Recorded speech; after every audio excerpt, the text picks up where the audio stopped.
Shalom Boker Tov, muy bendecido día a mis amados hermanos de la Keilah de Yehoshua, mis amados hermanos del pueblo de Israel, mis hermanos en la diáspora, de la dispersión, los hermanos dispersos por todo el mundo.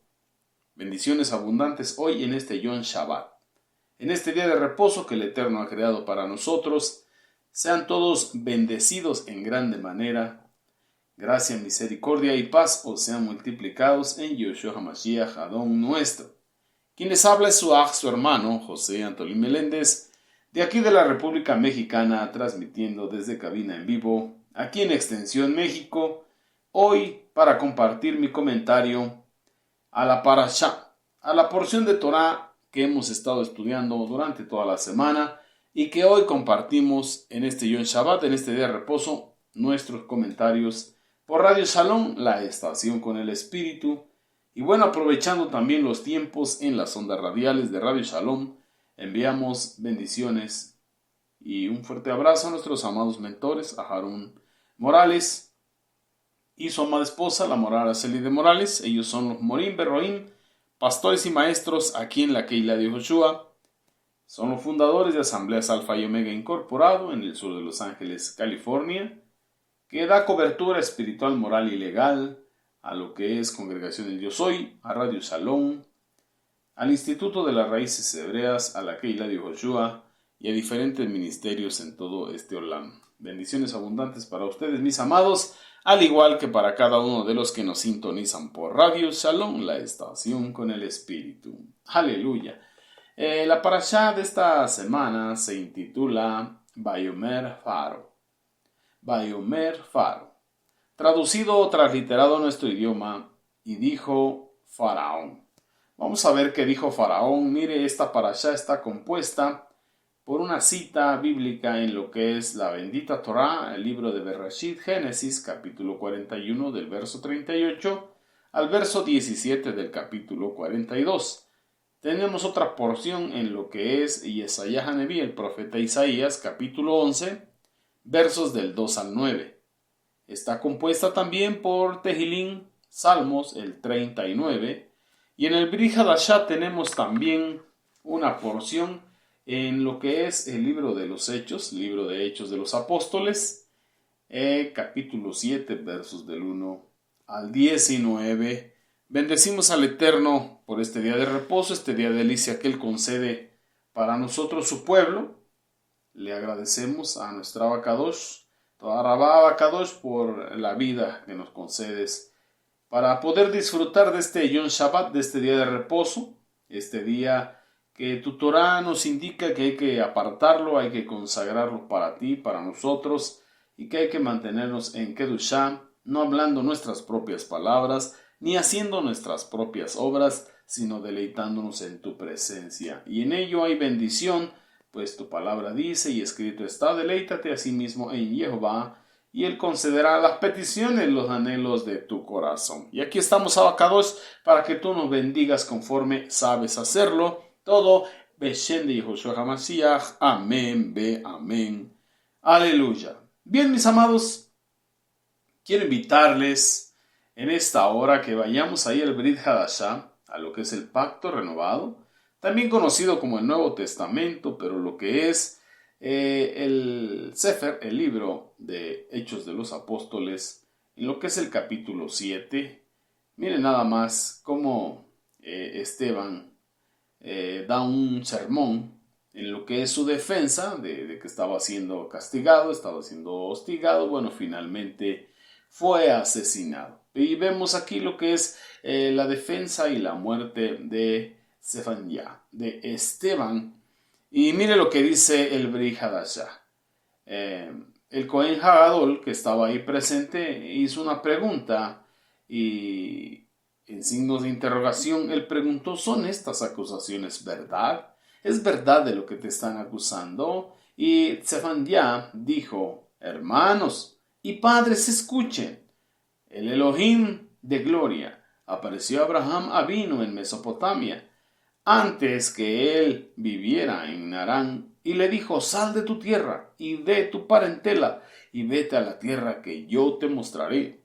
de modo que dejó la tierra de los caldeos y vivió en Harán. Después que su padre murió, el Eterno hizo que se fuera de esa tierra donde ustedes están viviendo ahora.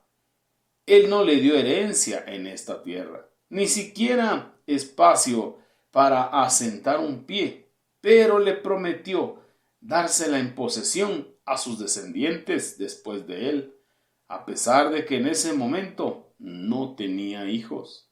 Lo que el Eterno le dijo fue: tus descendientes serán extranjeros en tierra foránea, donde serán esclavizados y oprimidos durante 400 años. El Eterno dijo: mas yo juzgaré a la nación que los esclavice. El Eterno dijo: y después de esto se irán y me adorarán en este lugar. Y le dio la Brit Milá, de modo que fue padre de Isaac y le hizo su Brit Milá al 8º día. Pero dijo que el pueblo de Israel, el bendito pueblo de Israel, estaría sirviendo en esclavitud 400 años y posteriormente sería liberado. Y entonces adorarían en ese mismo lugar. ¿Cuál es ese lugar? La tierra prometida a Abraham de parte del Eterno, para su descendencia, para sus descendientes. Bendito sea nuestro abacados. Entonces podemos ver lo que es ahí Bereshit Génesis en el capítulo 41, verso 38.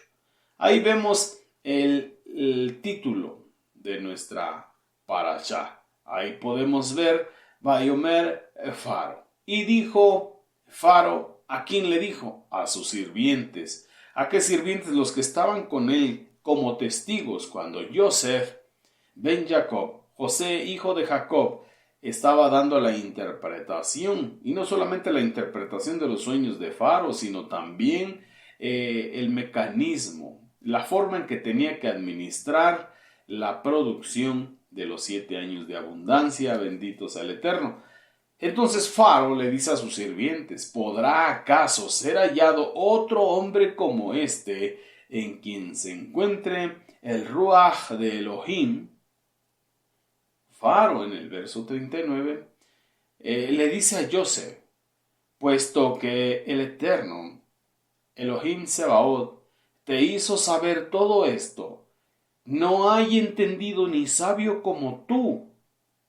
Tú estarás a cargo de mi casa, y conforme a tu mandato será alimentado todo mi pueblo. Tan solo en virtud del trono real seré yo más importante que tú. Lo puso al segundo al mando. ¿Qué podemos ver aquí? La conducción de Misraim, de Egipto, estaría a partir de hoy en manos de Yosef, pero Faro conservaría el estatus de Faraón, rey de Egipto. Entonces Faro le dijo a Yosef: mira, te pongo a cargo de toda la tierra de Misraim, de toda la tierra de Egipto. Podemos ver un comentario de Rashi a este versículo 38, que es el que conforma nuestra parashá, o el título de nuestra parashá, que Faraón, de alguna manera alteró deliberadamente ciertos detalles de los sueños que él tuvo para poner a prueba a Yosef, pero Yosef ben Jacob interpretó conforme a la naturaleza real del mismo sueño o de los mismos sueños. Realmente eran dos, pero en realidad era uno, o era un sueño dividido en dos. Dos conformaban un sueño. Así es que Faraón comprendió que Yosef, además de ser un hombre inteligente, mire, además de ser un hombre inteligente, era también un hombre dotado del Ruach divino, capaz de dirigir satisfactoriamente los destinos del imperio, los destinos de esa gran metrópoli, Misraim, de este imperio. Faro vio esa capacidad que había en Yosef y obviamente por gracia del eterno Jehová Sebaot, Elohim de Isaac, Elohim de Abraham, de Isaac y por supuesto de Jacob. Entonces Faraón le dijo a José: no hay nadie tan entendido ni tan sabio como tú. Dos conceptos: entendido y sabio. Entendido y sabio. Entendido. O sea que él entendía y comprendía. Nos dicen los jajamín, los sabios de Torah, que una persona comprensiva o entendida de la Shon Kadosh Nabum es aquella que puede deducir una cosa de otra, o sea que tiene un discernimiento agudo. Un sabio, un jajam, es aquel que posee sabiduría de lo alto, sabiduría del eterno. Pero un nabón, alguien que tiene discernimiento, pero que no es un jajam, que no tiene sabiduría de lo alto, es comparado a un guerrero muy poderoso, pero que está desarmado. Y un jajam, que no es un hombre con discernimiento, con comprensión, que no tiene las virtudes de un nabón, es como un debilucho con mucho armamento. De manera que un nabón y un jajam es un guerrero fuerte y bien armado. ¿Qué significa? Que todo hombre con discernimiento, con entendimiento, con comprensión de las cosas que suceden, debe también tener sabiduría de lo alto.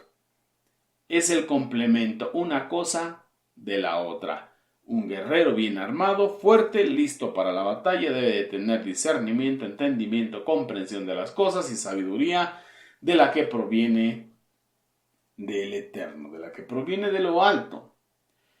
Posteriormente se le dio a Yosef ben Jacob, a José el soñador como se conoce comúnmente, le dio por mujer a Asenat, hija de Potífera.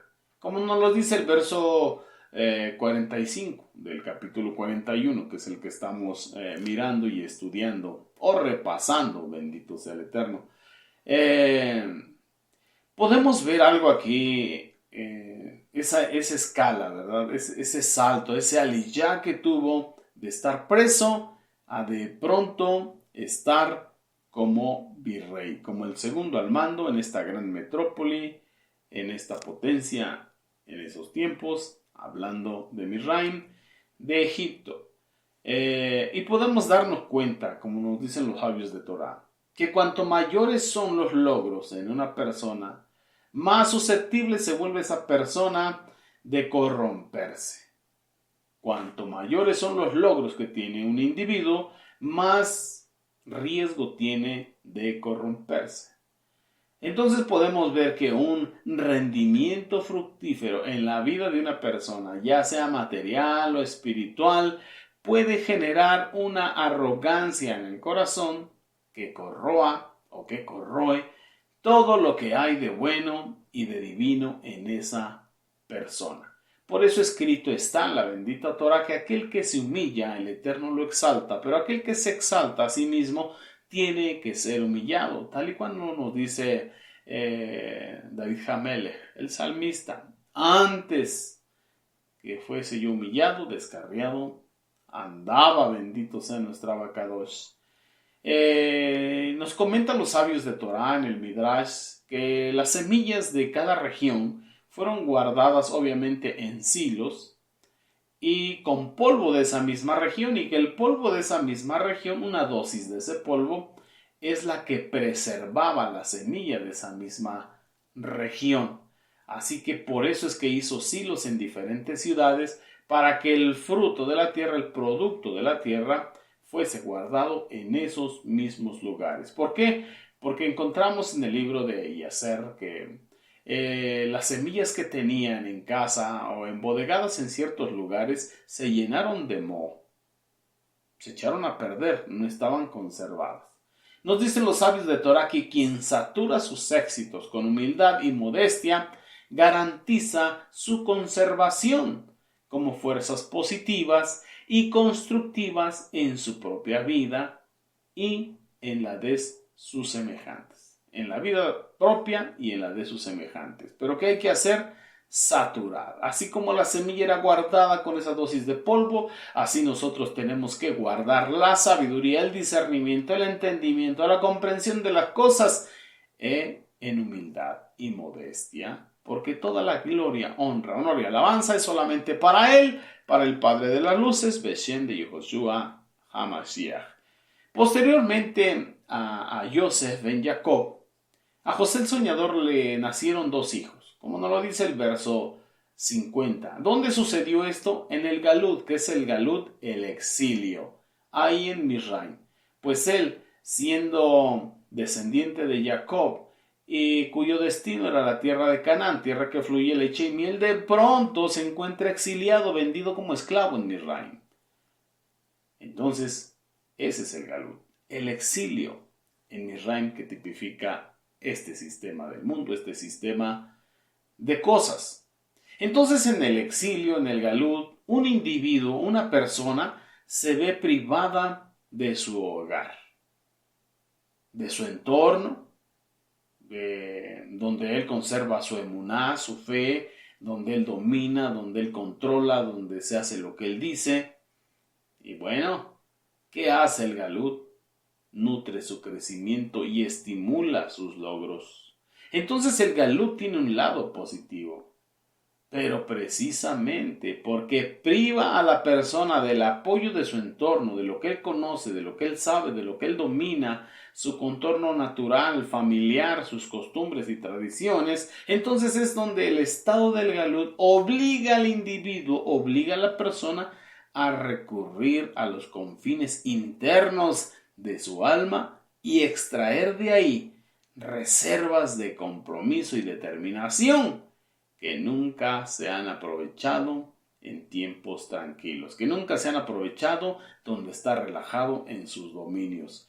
Por eso es que el mismo Eterno le dijo a Abraham: sal de tu tierra y de tu parentela, y yo te mostraré a la tierra donde has de ir, tierra que fluye leche y miel. Y su emuná le fue contado por justicia a Abraham, pero tuvo que sacarlo y llevarlo exiliado a esa tierra prometida. Y así Yosef, para vivir su proceso, para poder ser de bendición a su pueblo, a su nación, tenía que haber sido humillado. ¿Y esto dónde iba a suceder? En el Galut, en el exilio, y tuvo dos tiempos. Podemos decir que el tiempo de siervo, de esclavo en casa de Potifar, y el tiempo que estuvo recluido en la prisión. 2 tiempos en la vida de Yosef ben Jacob, José el hijo de Jacob. Entonces podemos encontrar que esta es una de las funciones positivas del exilio, del Galut. Ciertamente fue un exilio físico, el Galut físico, y ahorita estamos siendo liberados, rescatados, viviendo nuestro éxodo del Galut del alma, donde el alma está exiliada. ¿En dónde? En el mundo, en el sistema de cosas en este Olam. En otras palabras, del sistema de Edom. Entonces también lo que es el exilio amplía los horizontes de las personas, poniéndolas en contacto con cosas y circunstancias que nunca hubieran encontrado en su hogar. Situaciones complicadas que en medio del núcleo familiar no encontraríamos, ni donde nosotros dominamos, ni donde somos respetados, ni donde mantenemos un estatus, como en el caso de Yosef, que era hijo de Jacob y era el hijo de la vejez, y era un hijo muy amado y por consecuencia muy protegido y bien cuidado. Muchas de estas cosas y circunstancias negativas que nosotros vivimos, que son contrarias a los valores de nuestra tierra natal, a nuestra formación, tradiciones y costumbres, estas cosas dentro de la esfera espiritual o dentro de los propósitos de Dios se convierten en cosas positivas que tienen un gran potencial para sacar y hacer nacer y florecer lo mejor de cada uno de nosotros. Cuando el individuo, cuando una persona aprende a resistir y rechazar los aspectos negativos de estas cosas extrañas que le suceden, puede entonces redimir lo que son las chispas de Kedusham, el lado divino, el lado positivo, el lado de santidad que alberga en su corazón, en su núcleo. Y entonces todo esto puede ser utilizado para su esencia y para buenos fines, para fines divinos. En otras palabras, para que se cumpla el propósito del Eterno por el cual estamos en este Olam, en esta dimensión de los vivos, en esta dimensión de habitar en un cuerpo de carne como almas que somos, benditos de Alabacados. También José ahí en Misraim, Joseph en Misraim, José en Egipto, experimentó estas dos etapas de las que hablamos. La etapa de la explotación positiva de lo que es el exilio y también lo que pudiese ver como negativa. A su primer hijo él lo nombró Manasés, como lo conocemos en la esfera espiritual, que esto significa olvido. Entonces Joseph se refirió al tiempo de luchas y pruebas en un entorno, estaba rodeado de cosas que intentaban erradicar todo recuerdo de su hogar y sus raíces y cómo su batalla contra el olvido y la desconexión, a través de eso, él pudo descubrir sus potenciales más profundos. Él quería olvidar esa parte de su vida.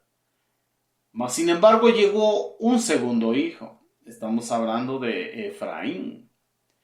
Y así lo llamó porque el Eterno, dice Joseph, porque el Eterno me ha hecho fructífero en la tierra de mi aflicción. Pasó un tiempo donde no podía comprender que lo que estaba viviendo, pero ciertamente estaba viviendo el proceso de la humillación. Estaba viviendo ese proceso complicado de ser humillado en gran manera. Y eso es muy complicado entenderlo. Entonces él quería olvidar eso. Pero el segundo hijo lo llamó Efraín porque el Eterno lo había hecho fructífero, próspero en la tierra donde había sido afligido. Y esto representa el segundo dividendo o el segundo tiempo en lo que es el galut donde él estuvo, lo que es el exilio, donde él estuvo exiliado. Amén. Así pues, la manera en que la tierra de la aflicción en sí misma es explotada como una fuente de crecimiento y productividad es algo que tenemos que observar. Tenemos que observar, porque hay tiempos en los que somos afligidos. Como nos dice el Sheliach Kefa en el Brit Hadashah, que no te sorprenda el fuego de prueba como si alguna cosa extraña te aconteciese, porque el Eterno no envía una prueba más allá de lo que podamos soportar y aún con ello envía la salida. Pero después de que nosotros pasamos en diversas pruebas y somos afligidos, entonces el Eterno mismo nos da la capacidad de recibir mayor peso de gloria. Esto significa que la gloria del Eterno, la Shekinah, la presencia, pesa. Pero para que podamos recibir mayor peso de gloria, tenemos que menguar a nosotros mismos. ¿Y cómo es que vamos a menguar? Así como decía Yohanan el sumergidor. Es necesario que yo mengue, que yo descienda para que Mashiach sea exaltado. El yo, el ego tiene que menguar. Y a veces fingimos menguar. A veces nos disfrazamos de humildad. A veces el orgullo se disfraza de humildad, pero el Eterno que escudriña el corazón y la mente y las intenciones más profundas de nuestro corazón, de nuestra alma, Él sabe cómo hacernos descender.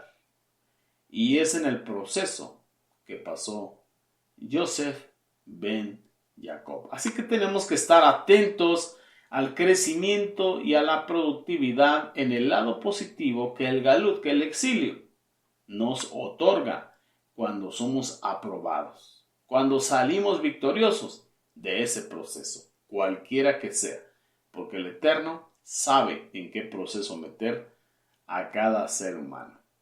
Así pues, el pueblo en los posteriores tiempos, cuando empezó a haber hambruna, clamó a Faraón pidiendo pan.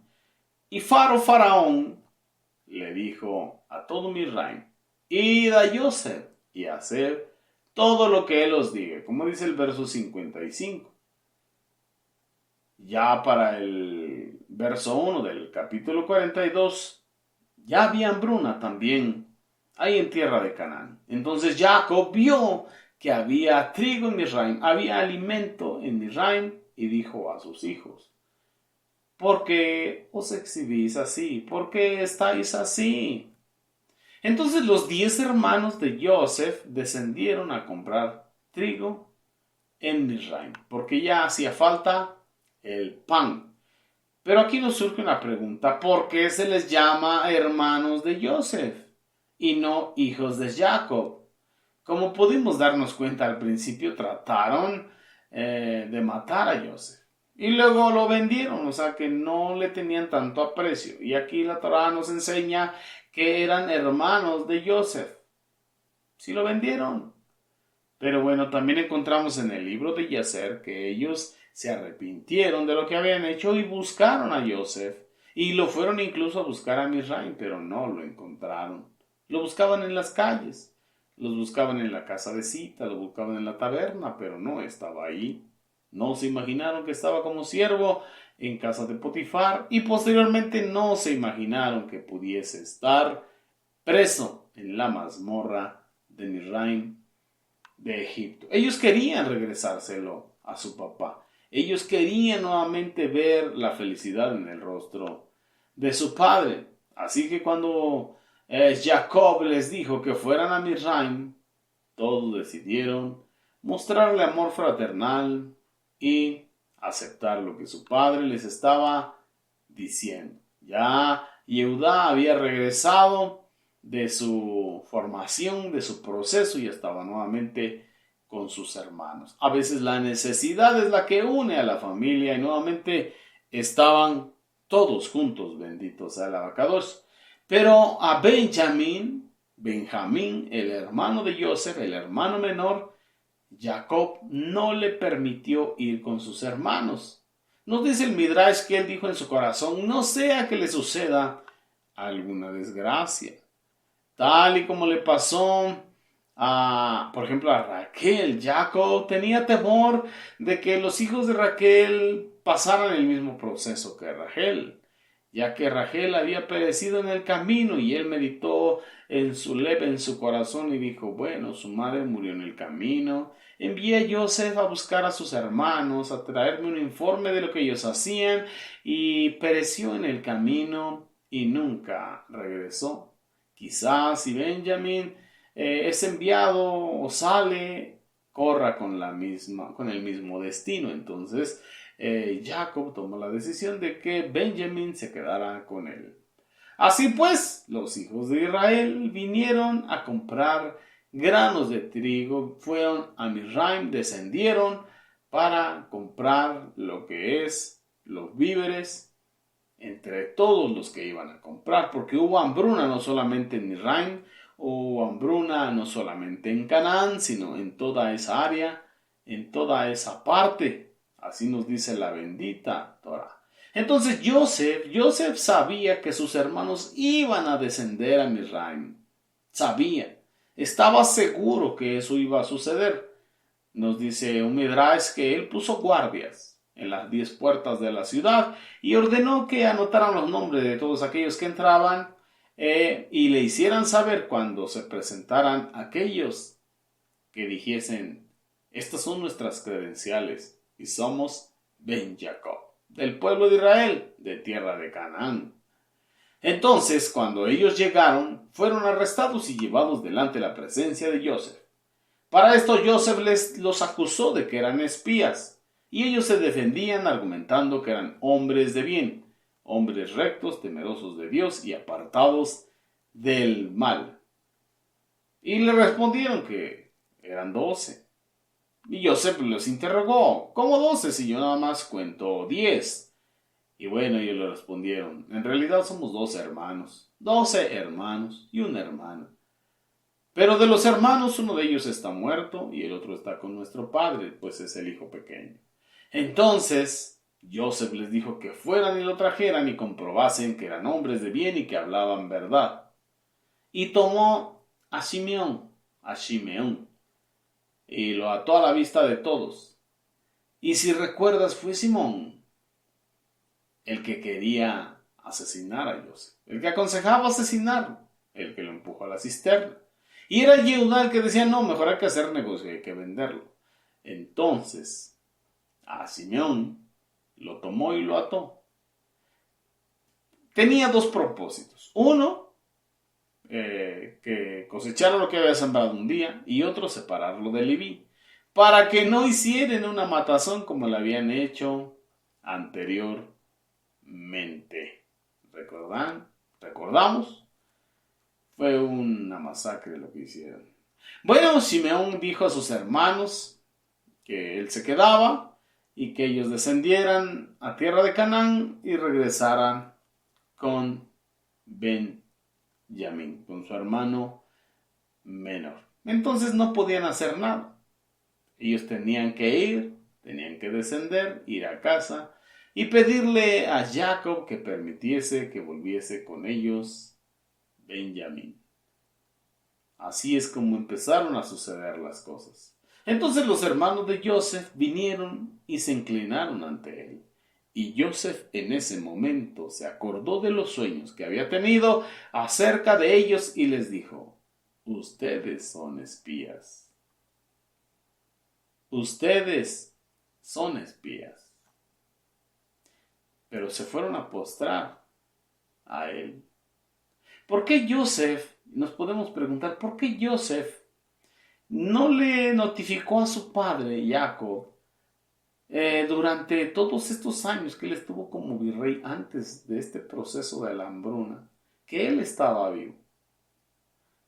¿Por qué no lo hizo? ¿Por qué no envió cartas? ¿Por qué no envió unos mensajeros a hablar con Jacob? ¿Por qué? ¿Por qué no lo hizo? Ciertamente Joseph sabía que esto era un plan del Eterno para salvación de su pueblo. Joseph tenía el temor de que si él se adelantaba pudiese modificar los planes del Eterno. Quizá Jacob, su padre, fuese a quererlo rescatar y pagar un gran precio. Quizá sus hermanos por temor se dispersaran y el pueblo de Israel ahí se truncara. Y él entendía que había tenido sueños de parte del Eterno que tenían que cumplirse. Por eso Joseph primero tuvo que reconciliarse con sus hermanos y convencerlos a ellos y posteriormente a su padre de que todo estaba debajo de los planes del Eterno. Todo estaba dentro de la voluntad del Eterno. Joseph había tenido dos sueños, como bien recordamos.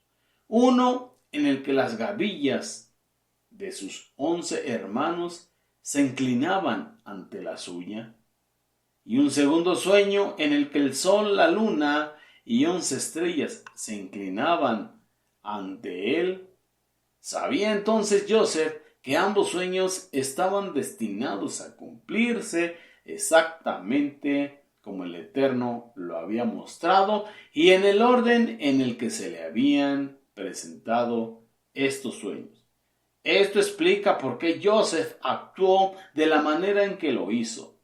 Uno podría preguntarse, bueno, si Joseph ya estaba establecido en Misraim desde hacía muchos años y era un alto funcionario, era el virrey, ¿por qué no envió una sola carta a su padre para consolar su corazón? ¿Por qué no lo hizo? Si Hebrón, la ciudad de Hebrón, estaba a tan solo 6 días de viaje desde Misraim, solamente tenían que ascender, ir en subimiento durante 6 días.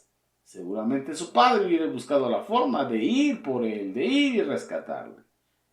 Pero los sueños dictaban que sus hermanos se inclinarían ante él. Algo que Joseph entendió que sucedería en Misraim, el lugar donde él estaba ahora como el segundo. Había ganado soberanía, había ganado poder y prestigio. Así también, lo que son los sueños dictaban que en el primer sueño, al principio, solo sus hermanos se inclinarían ante él y que en ese momento solamente una parte se habían ido a postrar, porque eran 11 y ese día solamente habían llegado 10, así que faltaba uno por postrarse delante de él. Si Joseph hubiese notificado a su padre Jacob, seguramente Jacob hubiera acudido inmediatamente, no sé qué hubiera hecho y quizá hubiera modificado de alguna manera los planes del Eterno. Por eso Joseph, entendiendo, guardó silencio. Guardó silencio, bendito sea nuestro Abba Kadosh, porque estaba esperando que se cumpliese el primer sueño, que los 11 se postrasen. Y después se iban a postrar los 12. Los 11 más el sol y la luna. Papá y mamá adoptiva y lo que son los 11 hermanos. Ambos sueños tenían que cumplirse y en esta vez solamente 10 se fueron a postrar delante de él. Faltaba uno, Benjamín, y por eso esta estrategia. Pero mis amados Ahim Be'ahayot, aquí le ponemos pausa. Continuamos la próxima semana, el próximo Yom Shabbat, el próximo día de reposo. Mientras tanto, deseo en mi corazón que esta porción sea de bendición para tu vida y sigamos aprendiendo. ¿Qué necesitamos? Discernimiento, entendimiento, comprensión y sabiduría de lo alto. ¿Para qué? Para que seamos tierra deseable y muchos se den cuenta que tenemos al Ruach HaKodesh, que tenemos al Ruach de la santidad. En otras palabras, el Espíritu Santo del Eterno Jehová Sebaot. Que el Eterno te bendiga y te guarde y con su favor y misericordia nos vemos el próximo Shabbat. Mientras tanto, síguete gozando y que la gracia de nuestro Mashiach Yehoshua sea en abundancia en tu vida, en tu familia y en todo lo que emprendas. Amén. Amén. Leí Raot. Hasta pronto.